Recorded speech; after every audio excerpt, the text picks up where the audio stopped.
చక్కని సీతకి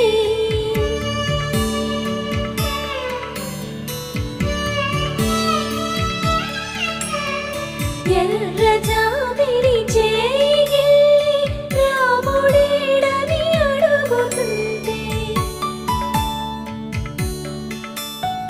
చూడలేదని పెదవి చెప్పే చెప్పలేమని కనులు చెప్పే నల్ల పూసై